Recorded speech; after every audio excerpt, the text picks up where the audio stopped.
Wassalli wa sallim wa barik ala Muhammadin wa ala alihi wa sahbihi wa man tabi'ahum bi ihsanin ila yaumiddin. Allah Ta'ala fil Qur'anil Karim, a'udzu billahi minasy syaithanir rajim. Bismillahirrahmanirrahim. Wa ashiruhunna bil ma'ruf fa in karihtumuhunna fa asa an takrahu syai'an wa yaj'alallahu fihi khairan katsira. Shadaqallahul adzim.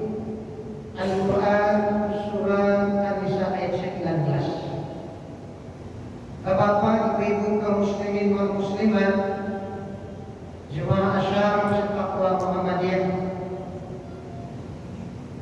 kita sampaikan bahwa sampai asyar ini donasi terkumpul atas nama Jemaah Masjid Taqwa Muhammadiyah Sumatera Barat untuk saudara-saudara kita Palestina adalah 18 juta 369.000 rupiah.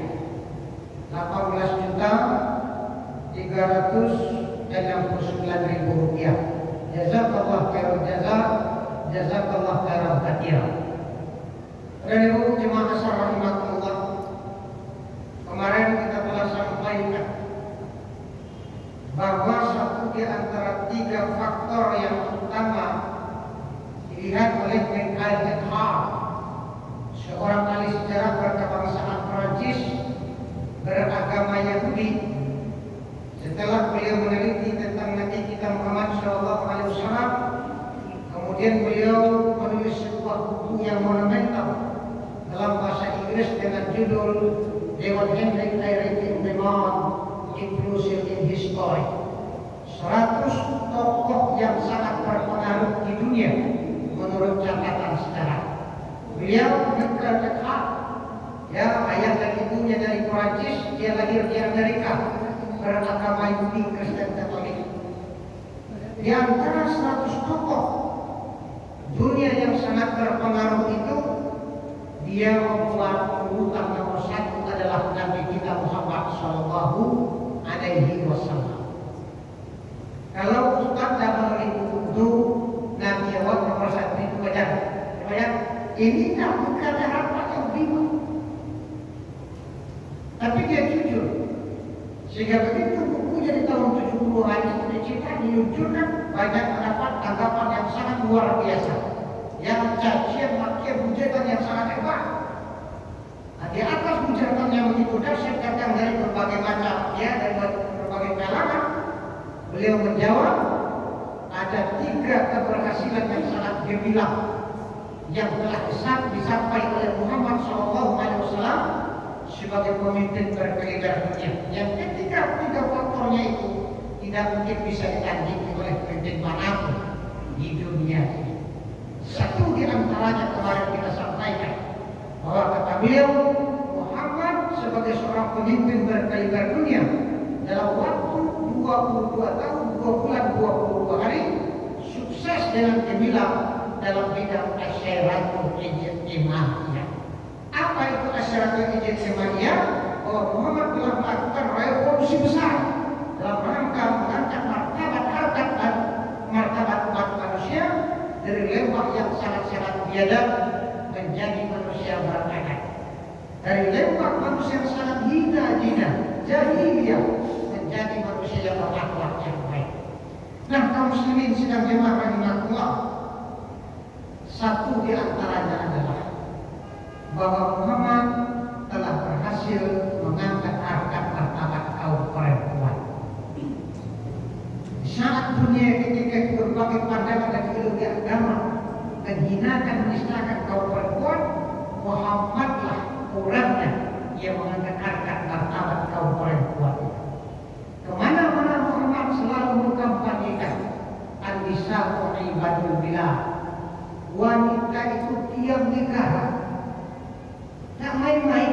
Di saat berbagai paham keagamaan, ideologi keagamaan memandang hina kaum perempuan, Muhammadlah orangnya yang mengatakan an-nisa'u ibadul billah. Wanita itu tiang negara. Muslim tidak sampai di sana. Idza sholatul bilad, fa idza fasadatul bilad. Apabila baik kaum wanitanya, maka baiklah negara. Apabila rusak kaum wanitanya, hancur pulalah negara.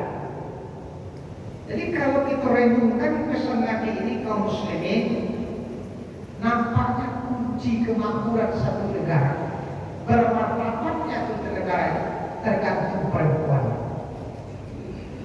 Bahkan kita kaum muslimin sedang jemaah asal rahimahullah sebagai umat Muhammad, derajat kita, standarnya bagaimana perlakuan kita terhadap kaum perempuan.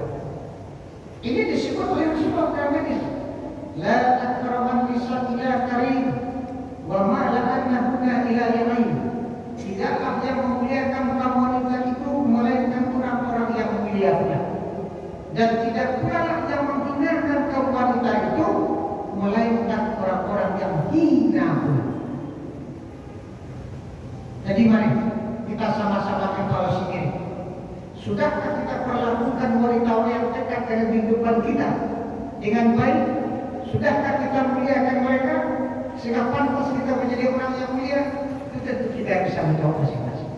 Tapi yang jelas Nabi mengatakan, la akraman nisa illa karim wa ma la'annahunna illa li'ain. Tidaklah yang memuliakan kaum wanita itu melainkan orang-orang yang mulia, dan tidak pula yang menghinakan kaum wanita itu melainkan orang-orang terhina. Nabi berpesan sebelum meninggal dunia, salah satu di antara 3 pesan beliau adalah Anisa, lindungi kaum wanita, muliakan kaum wanita, didik anak perempuan. Itu ya.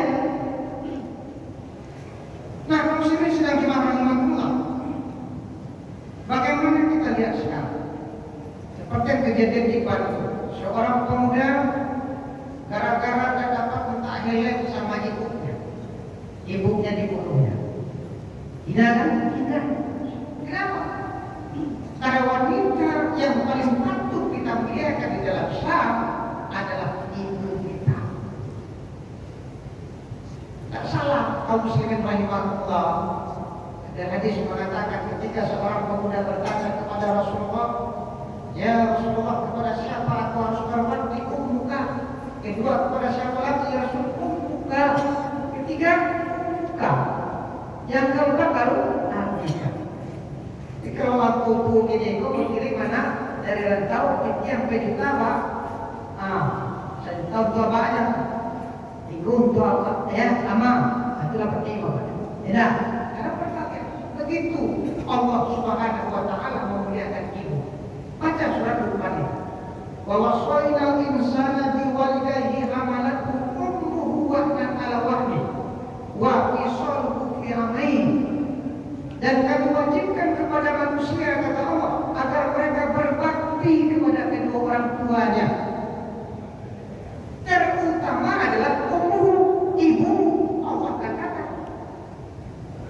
Jadi ibu didulukan selangkah, ditinggikan seranting daripada ayah, dengan alasan yang tidak bisa kita bantah.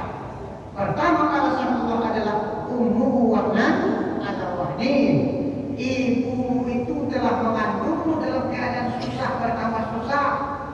Karena pada waktu karena payah bertambah payah, berat bertambah berat.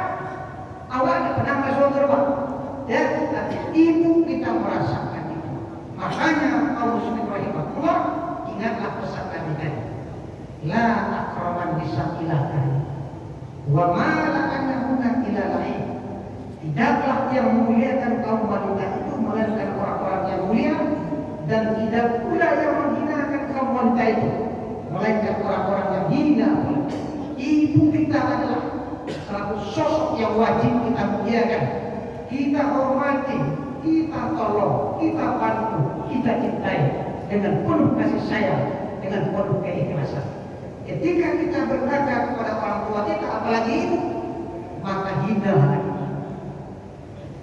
Karena itu, ingat kaum muslimin rahimahullah, salah satu kata Rasulullah, azab yang disegerakan Allah di dunia ini adalah walidain. Berbuat kedurhakaan kepada kedua orang tua itu adalah merupakan dosa yang disegerakan azabnya oleh Allah di dunia. Mungkin kita kaum muslimin sedang jemaah asal rahimahullah pernah melihat dalam kehidupan ini. Mungkin tetangga, mungkin barangkali ada teman kita yang gara-gara kedurhakaannya kepada kedua orang tuanya, lalu Allah sempitkan hidupnya. Apa terjadi? Ya, ada seseorang kaum muslimin rahimahullah, pedagang, punya toko sampai kebanyakan tokonya, tapi karena perlakuannya kepada orang tuanya, menyakiti hati orang tuanya, menyinggung perasaan orang tuanya, habis pak. Dan tagak sampai ini, itu anak-anak kadang-kadang ikut merasakan. Jadi oleh karena itu makanya marilah kita memuliakan ibu, karena nanti kita berpesan muliakanlah ibumu agar kamu dimuliakan Allah dunia dan akhirat. Assalamualaikum warahmatullahi wabarakatuh. Waalaikumsalam.